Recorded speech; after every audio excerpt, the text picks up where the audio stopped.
বিপুল কুমার ওপারে চলে গিয়েছে। বিপুল কুমার আর নেই, শেষ হয়ে গেছে। কিন্তু সেই হোটেল কক্ষে কি ঘটেছিল? দর্শক, সিসিটিভির ভিডিও ফুটেজ দেখা যায়। বিপুল কুমার হোটেল ম্যানেজারের কাছে আসে এবং সেখানে তার ভোটার আইডি কার্ড সহ বিভিন্ন ডকুমেন্ট জমা দেয়। একটু পরেই লক্ষ্য করা যায় বিপুলের গেস্ট একজন নারী, সে বোরকা পরে সেই কক্ষে নেওয়ার জন্য বিপুল কুমারের কাছে এসে দাঁড়ায়। বিপুল কুমার সে একজন হিন্দু, অপর পাশে মহিলা বোরকা পরিহিত, সে কিন্তু মুসলিম। এভাবে বলা যেতেই পারে সে বিপুল কুমারের বান্ধবী। এখন যেহেতু বিপুল কুমার আর নেই, সেহেতু সিসি ক্যামেরার ভিডিও ফুটেজ ডিবি পুলিশের মাধ্যমে প্রকাশ হয়েছে। সেই কক্ষের ভিতর আসলে কি ঘটেছিল, দুইজন সিগনেচার দিয়ে বিভিন্ন ডকুমেন্ট ম্যানেজারের কাছে দিয়ে তারা চলে গেল সেই কক্ষের দিকে। দোতলায়, সেঞ্চুরি মোটেলের দোতলায়, একদম যেই পাশ দিয়ে হোটেল কর্মী কক্ষে ঢোকার জন্য চেষ্টা করছে, ঠিক এই পাশ দিয়েই বিপুল কুমার এবং তার বান্ধবী আসবে। এটা হচ্ছে রাস্তা এবং সিসি ক্যামেরাতে একটু জায়গা কম থাকার কারণে অস্পষ্ট দেখা যাচ্ছে।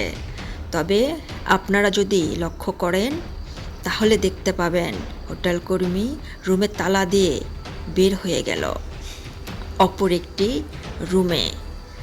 ঠিক তখনই দেখা যায় বিপুল কুমার এবং তার বান্ধবী আসতেছে। বান্ধবী সিসি ক্যামেরার দিকে লক্ষ্য করে। পরবর্তীতে দেখা যায় তারা তাদের সেই কক্ষে প্রবেশ করে।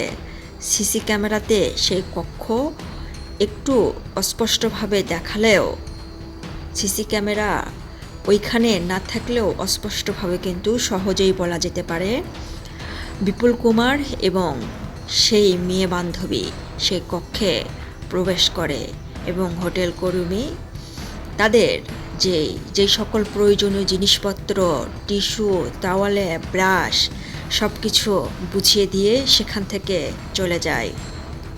অপর প্রান্তে সিসি ক্যামেরার ফুটেজ, সেখানে দেখা যায় পিছন থেকে তার গার্লফ্রেন্ড অর্থাৎ মেয়ে বান্ধবী সেই কক্ষের দিকে যায়।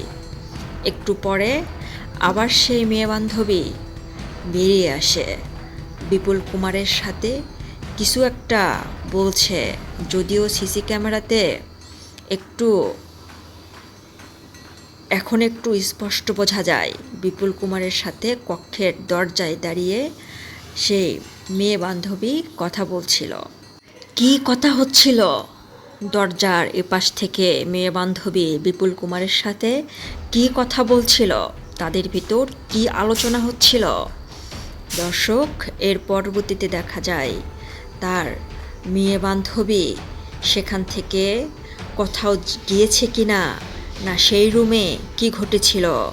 এখন বিপুল কুমার না থাকার কারণে, সে পরপরে যাওয়ার কারণে হয়তোবা সেই মেয়ে বান্ধবীকে আটক করলেই আসল তথ্য বাড়িয়ে আসবে।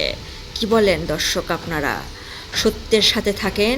বিপুল কুমার একজন সাবেক মেয়র ছিলেন, তিনি দীর্ঘদিন যাবৎ পালিয়েছিলেন।